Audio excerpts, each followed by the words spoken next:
చూస్ country delight, live better. ఇప్పుడే country delight app ని download చేసుకోండి. నమస్తే, వెల్కమ్ టు సుమన్ టీవీ. మాజీ ముఖ్యమంత్రి వైఎస్ జగన్మోహన్ రెడ్డి గారు నిన్ననే ఆ పార్టీ యువజన విభాగం కార్యకర్తలతో ఒక మీటింగ్ పెట్టారు.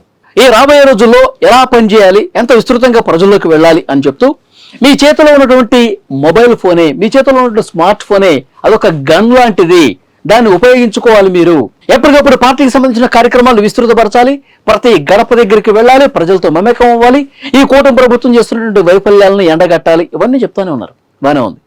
వీటితో పాటు ప్రజలకు వ్యతిరేకంగా ప్రభుత్వం పాల్పడే కార్యక్రమాల్ని ప్రజల్లోకి తీసుకెళ్తూ ఈ కార్యక్రమాలు ఉంటాయి.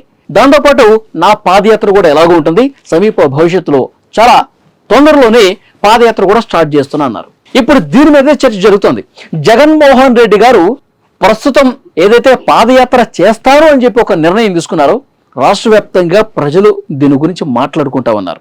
ఎందుకంటే ఆయన ప్రతిపక్ష నేతగా గతంలో 2014 నుంచి 19 కాలంలో ఆయన ముఖ్యమంత్రి కాక మునుపు ప్రతిపక్ష నేతగా ఉన్నప్పుడు ఆయన చేసినటువంటి పాదయాత్ర ఆయన ప్రజల్లోకి రావటం. ఎందుకంటే అప్పటి వరకు ఆయన పాలన ఎలా ఉంటుందో తెలియదు, ఆయన ప్రజలకు ఎంత మంచి చేస్తాడో, రాష్ట్రానికి ఎంత మంచి చేస్తాడో ఇది ఎవరికి క్లారిటీ లేదు. ప్రజలు ప్రమాదం పెట్టారు. అప్పుడు ఆయన చేసినటువంటి పాదయాత్రకు గ్రామ గ్రామాన ప్రతి ఊళ్ళో కూడా రాజశేఖర్ రెడ్డి బిడ్డ రాజన్న ఏదైతే ఒక సంక్షేమ పాలన అందించాడు కదా, సో అలాంటి పాలన మనకు అందిస్తాడు అని చెప్పి అలాంటి ఒక హోప్ పెట్టుకొని ఆదరించారు, స్వాగతించారు ప్రతి చోట. కానీ ఇప్పుడు ఆయన ముఖ్యమంత్రిగా 5 సంవత్సరాల పరిపాలన కాలం చూశారు. రాష్ట్రాన్ని జగన్మోహన్ రెడ్డి గారు ఏ విధంగా తయారు చేశాడో చూశారు. ఆయన ముఖ్యమంత్రిగా ఉన్న సమయంలో వ్యవస్థలు ఏ విధంగా నిర్వీర్యమైపోయాయో ప్రజలందరూ కూడా చూసిన పరిస్థితి ఉంది. ఆయన పాలన పట్ల ఒక క్లారిటీతో ఉన్నారు ప్రజలు. ఇప్పుడు మళ్ళీ గనక ముఖ్యమంత్రి అయితే ఎలాంటి పరిస్థితి ఉంటుంది అనేది కూడా ప్రజలకి బాగానే అవగతం అవుతుందని చెప్పి కూటమి నాయకులు జగన్మోహన్ రెడ్డి గారిని విమర్శిస్తున్నటువంటి పరిస్థితి ఉంది. ఇప్పుడు పూర్తిగా జగన్మోహన్ రెడ్డి గారు తన షాడో పూర్తిగా మార్చేశారు. తన ఆలోచన విధానం పూర్తిగా మారిపోయింది.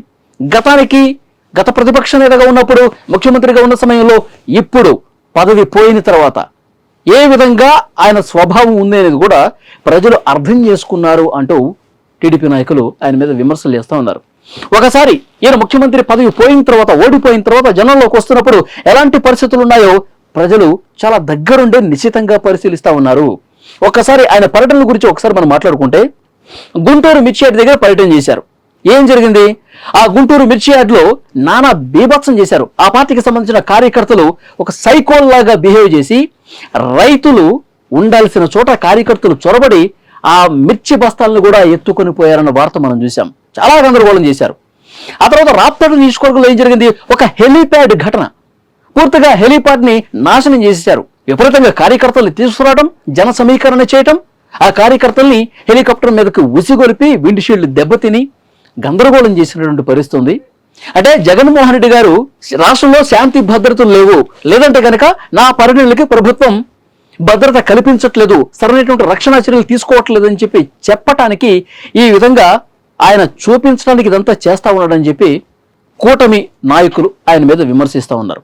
మొన్న రీసెంట్ గా పొదిలిలో ఏం జరిగింది? ప్రకాశం జిల్లా పొదిలిలో జగన్మోహన్ రెడ్డి గారి ఛానల్ సాక్షి ఛానల్లో అమరావతి మహిళల గురించి అత్యంత జుగుప్సాకరంగా కొన్ని వ్యాఖ్యలు చేశారు.